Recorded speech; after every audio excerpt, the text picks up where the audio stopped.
विद्यार्थी मित्रांनो, महाराष्ट्र शासनातर्फे म्हणजे स्टेट कॉमन एंट्रन्स टेस्ट सेलतर्फे या ठिकाणी बी.एड ॲडमिशन्स 2024-25ची प्रवेश प्रक्रिया राबविली जाते आणि त्यातील फर्स्ट आणि सेकंड राऊंड या ठिकाणी संपलेले आहे. आता थर्ड राऊंडला त्या ठिकाणी सुरुवात झालेली आहे. तर या ठिकाणी आपल्याला थर्ड राऊंडसाठी ऑप्शन फॉर्म भरायचे आहेत आणि हे ऑप्शन फॉर्म भरण्याच्या तारखा आहेत 4 सप्टेंबर 2024, 5 सप्टेंबर 2024 आणि 6 सप्टेंबर 2024. तर आता याच्यामध्ये आपण ज्यावेळेस वेबसाईटला व्हिजिट करतो आणि ज्यावेळेस आपलं लॉग इन करतो त्यावेळेस आपल्याला अशा पद्धतीचं चित्र त्या ठिकाणी पाहायला भेटतं. त्यामध्ये या ठिकाणी सगळी माहिती दिलेली पहा. राऊंड फर्स्टची दिलेली आहे. त्याच्यानंतर पब्लिश्ड ऑन 15 जुलै 2024, 12 जुलै वेळोवेळी दिलेल्या इन्स्ट्रक्शन्स या ठिकाणी प्रकाशित झालेल्या आहेत. आता थर्ड राऊंडची इन्स्ट्रक्शन या ठिकाणी आलेली आहे. तर ही इन्स्ट्रक्शन काय पाहूया. For round third, new registration, existing form editing, college option form filling has been started and will be available as per schedule. Please check updated admission schedule. Second दिलेले, it is compulsory to give fresh option form to be eligible for third round. जे candidate eligible आहेत त्यांना जर आतापर्यंत कुठे number लागलेला नसेल तर त्यांना थर्ड ऑप्शनचे फॉर्म या ठिकाणी भरायचे आहे. थर्ड राऊंडसाठी ऑप्शन फॉर्म या ठिकाणी पुन्हा भरायचे. म्हणजे पहिल्यांदा ऑप्शन फॉर्म भरला पहिल्या आणि दुसऱ्या राऊंडला तर तो चालणार नाही. तर तिसऱ्या राऊंडला तुम्हाला फ्रेश त्या ठिकाणी ऑप्शन फॉर्म भरावे लागतील. आता तिसरी सूचना अशी, candidates are advised to give maximum preferences to get better chances of college allotment. तर त्या ठिकाणी कॉलेज अलॉटमेंटसाठी जास्तीत जास्त प्रेफरन्सेस देण्याची सूचना केलेली आहे.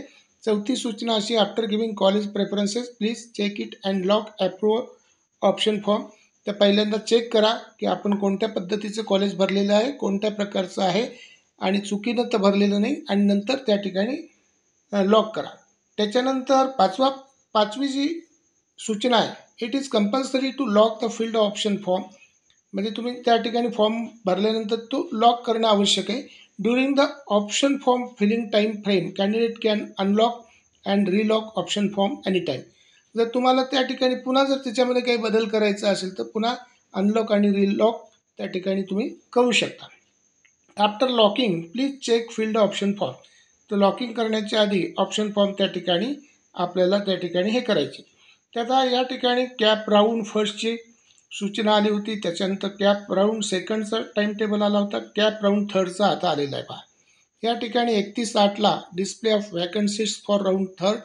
या ठिकाणी 4/9/2024 ते 6/9/2024 या ठिकाणी दिलेले पहा. Already filled in candidates edit the CAP application form if required. College option form filling for all candidates. तर ज्यांना थर्ड राऊंडमध्ये प्रवेश घ्यायचा आहे त्या सर्व विद्यार्थ्यांनी ऑप्शन फॉर्म भरायचे 4/9/2024 ते 6/9/2024 या दरम्यान.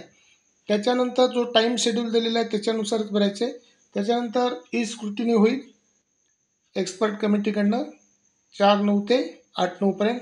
त्याच्यानंतर अल्फाबेटिकल मेरिट लिस्ट डिस्प्ले केली जाईल राऊंड तिसऱ्याची 9/9/2024. 9 सप्टेंबरला त्या ठिकाणी अल्फाबेटिकल मेरिट लिस्ट डिस्प्ले होणार आहे. त्याच्यानंतर ग्रीव्हन्स काय असतील, तक्रारी काय असतील तर त्या संदर्भात तुम्हाला 9/9/2024 ते 11/9/2024 हा कालावधी दिलेला आहे. त्याच्यानंतर publication of final merit list round थर्डची 14/9/2024ला होईल आणि अलोकेशन राऊंड जो आहे तो 18 सप्टेंबरपासून आहे. आणि कॅन्डिडेटला त्या ठिकाणी कॉलेजला जाऊन त्या ठिकाणी रिपोर्ट करायचा आहे ज्यांचं त्याच्यामध्ये यादीमध्ये नाव आलेलं आहे त्यांनी आणि ॲडमिशन घ्यायचे. तर तो जो कालावधी आहे 19 सप्टेंबर ते 23 सप्टेंबर या दरम्यान तुम्ही कॉलेजला व्हिजिट करून ॲडमिशन घ्यायचं आहे. त्याच्यानंतर कॉलेज 24/9ला त्या ठिकाणी अपलोड करेल. जे ॲडमिटेड कॅन्डिडेट्स असतील त्यांचं नावं किंवा त्यांची यादी पोर्टलवर अपलोड करेल 24/9ला. त्याच्यानंतर चौथा राऊंड म्हणजे institute level round for cap seats. आता ह्या ठिकाणी डिस्प्ले ऑफ वॅकन्सीट 25/9ला दाखवल्या जातील. त्याच्यानंतर ज्या इन्स्टिट्यूट लेवलच्या राऊंडसाठी विद्यार्थ्यांना ऑप्शन फॉर्म भरायचे आहेत त्यांना 25/9/24 ते 27/9/24 या कालावधीत त्या ठिकाणी फॉर्म भरायचे. त्याच्यानंतर आता कॉलेज जे आहे ती generate merit list through cap portal त्या ठिकाणी कितीला करेल? 28/9/2024ला. आणि 28/9/2024ला मेरिट लिस्ट कॉलेजच्या नोटीस बोर्डवर लागली जाईल आणि वेबसाईटवर त्या ठिकाणी कॉलेजच्या दिसेल आणि कॅप पोर्टलला सुद्धा त्या ठिकाणी दिसेल. आणि त्या कॅन्डिडेट्सने ज्यांचं इन्स्टिट्यूट लेवलला त्या ठिकाणी सिलेक्शन झालेलं आहे त्यांनी कॉलेजमध्ये जाऊन 30/9/2024 ते 3/10/2024 त्या ठिकाणी ॲडमिशन घ्यायचे. आणि कॉलेज काय करणार? या इन्स्टिट्यूट लेवल राऊंडमधील ॲडमिशन झालेल्या विद्यार्थ्यांची यादी 4/10 म्हणजे 4 ऑक्टोबर 2024ला त्या ठिकाणी डिस्प्ले करणार. तुम्हाला या ठिकाणी टाईम दिलेला आहे पहा, 30/9/2024 ते 3/10/2024. तर आता हा तिसरा आणि जो चौथा इन्स्टिट्यूट लेवल राऊंड आहे त्याच्यासाठी विद्यार्थ्यांनी फॉर्म भरायचे. आता या ठिकाणी स्वामी रामानंद तीर्थ मराठवाडा विद्यापीठ नांदेड या ठिकाणी ॲडमिशन या अंतर्गत येणाऱ्या महाविद्यालयात ॲडमिशन घेणाऱ्या विद्यार्थ्यांसाठी मी खास या महाविद्यालयांची यादी या ठिकाणी दिलेली आहे पहा.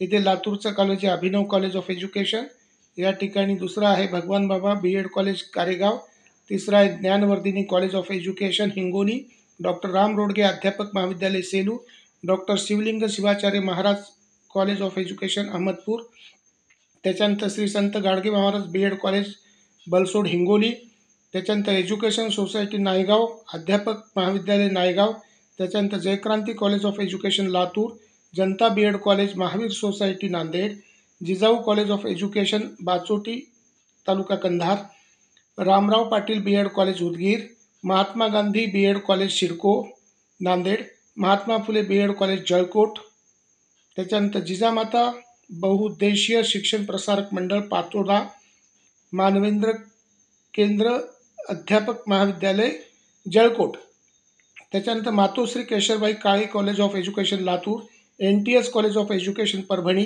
New Maulana Azad education society college of education Pingli road Parbhani, Pradnya Pratishthan Adhyapak Mahavidyalaya Vamannagar Nanded, Priyadarshini Seva Sanstha doctor Shankarrao Satav college of education Kalamnuri, Shri Ganesh Shikshan Prasarak Mandal Ahilyadevi Adhyapak Mahavidyalaya Sangvi Latur, Rajmata Jijamata BEd college Latur, Ramji Pawar BEd college Nilanga Latur, Raosaheb Patil Adhyapak Mahavidyalaya Pachpimpli Biloli district Nanded, Swami Vivekanand Gramin Shikshan Prasarak Mandal Loha, त्याच्यानंतर Renuka education society's college of education Renapur, Saraswati Bahuuddeshiya Sevabhavi Sanstha Gojegaon taluka Mukhed district Nanded, Saraswati college of education Kinwat Nanded, Shivchhatrapati Sevabhavi संस्था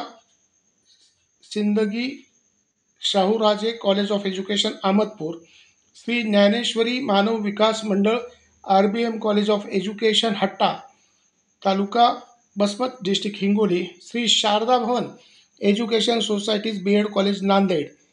आता हे जे कॉलेज आहे हे कॉलेज या ठिकाणी जे आहे या कॉलेजमध्ये तुम्ही ॲडमिशन घ्यायला हरकत नाही, फर्स्ट प्रेफरन्स द्या.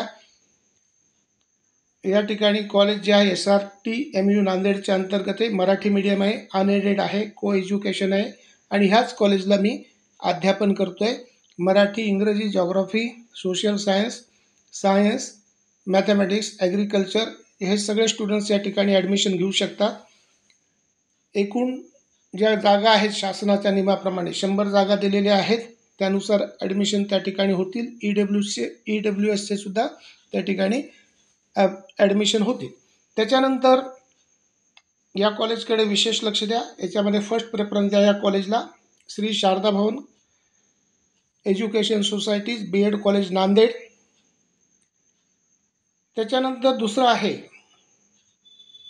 Shrimati Indira Gandhi college of education Vasarni Nanded, Sahyog Sevabhavi Sanstha college of education Vishnupuri Nanded, Swami Ramanand Tirth college of education Kandhar, त्याच्यानंतर SVSPM Swami Vivekanand college of education Udgir,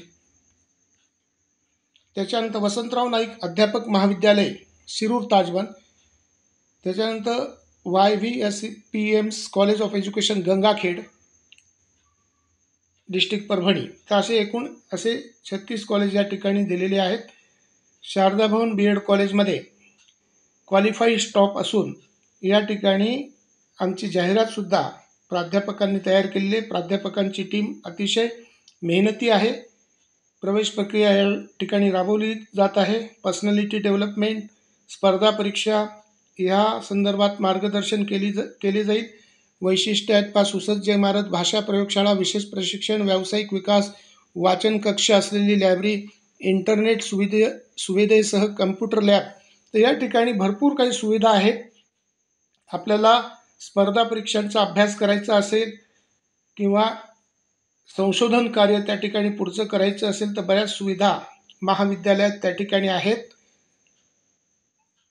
लायब्ररीमध्ये पुस्तकांचा साठा भरपूर आहे आणि जुनं महाविद्यालय आहे. तर ह्या दृष्टीने प्रवेश घेताना शारदा भवन BEd कॉलेजला फर्स्ट प्रेफरन्स द्यावा अशी माझी नम्र विनंती आहे.